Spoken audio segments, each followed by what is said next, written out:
Good afternoon, ladies and gentlemen of the Philadelphia Press Corps. Today is a terrible day in Philadelphia history.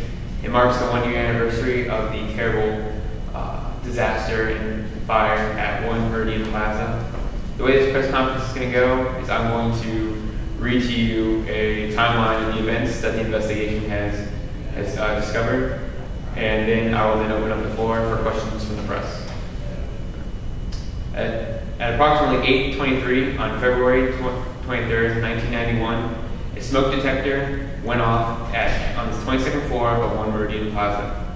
The building engineer then went up to investigate the source on the 22nd floor, and upon arriving saw that the floor was completely consumed in smoke and fire.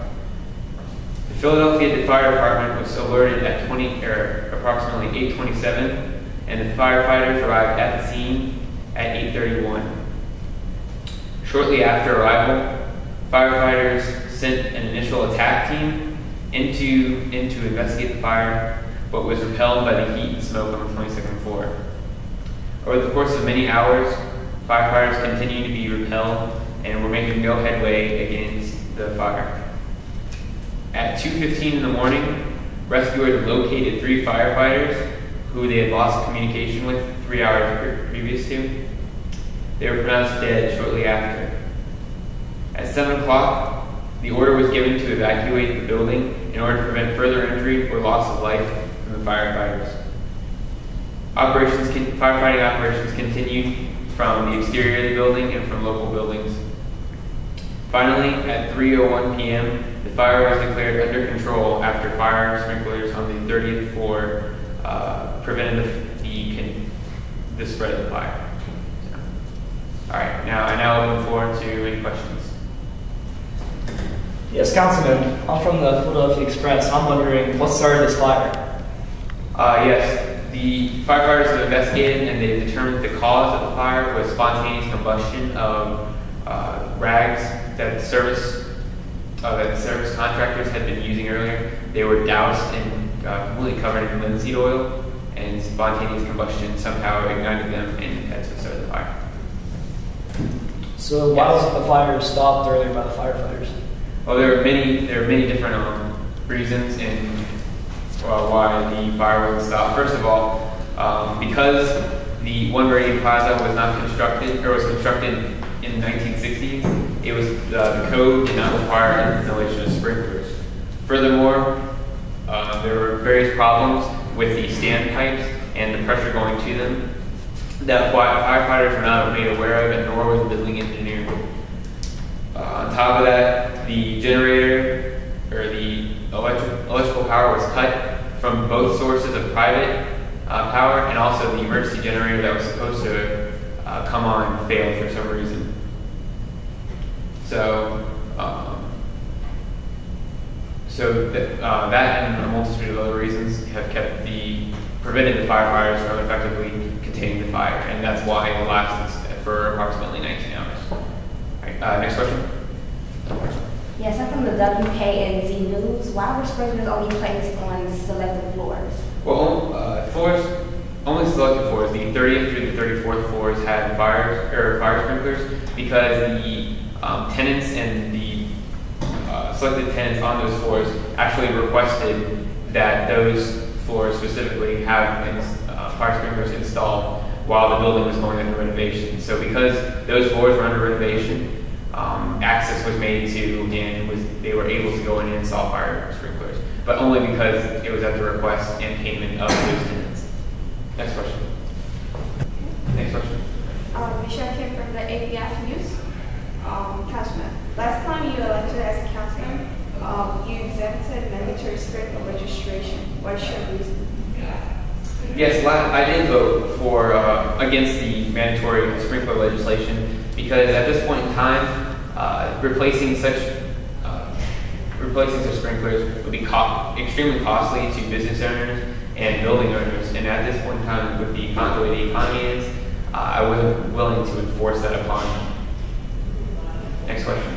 So after this tragedy, do you still think that mandatory sprinkler system is so necessary?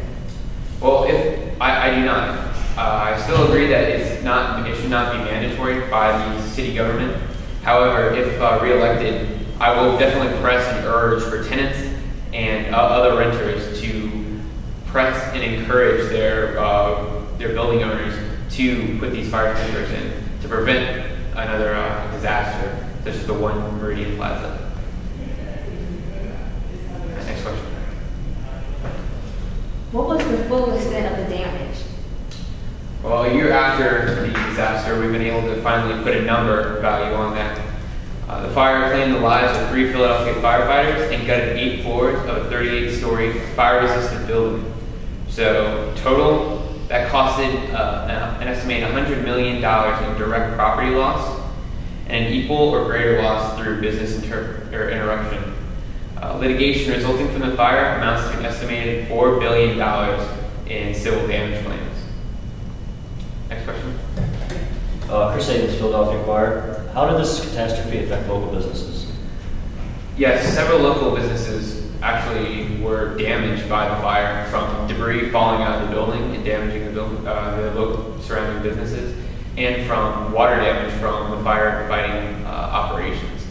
So several businesses, unfortunately, in these rough economic times, were not able to recover to rebuild and replace their damaged facilities, and thus they still have not been. The local businesses still have not survived yet. And last question, Councilman. In your opinion, who is at fault for the fire at One Meridian Plaza?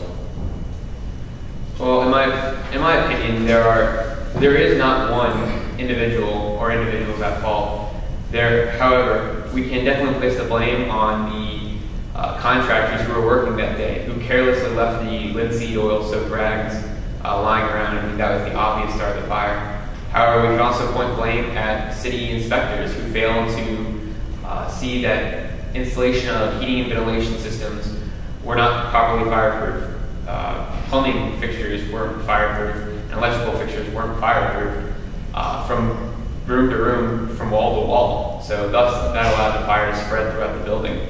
We can also point blame at the building engineers for not examining and taking notice of these, and also for failing to report the malfunctions of the backup electrical generator. And lastly, we can point blame at the building owners for, once again, neglecting to follow through on these city inspections to make sure that they were aware of the code and that their building maintained code, and for not looking out for the best interests of their people, or their renters, and for not continuing to install the fire sprinklers throughout the building. Now, if I'm re-elected as councilman, I will definitely seek measures to further punish building owners for being negligent of these kinds of disasters, and seek and press for legislation for the rights of renters and tenants. If that's all the questions there are, any other questions can be directed towards my office.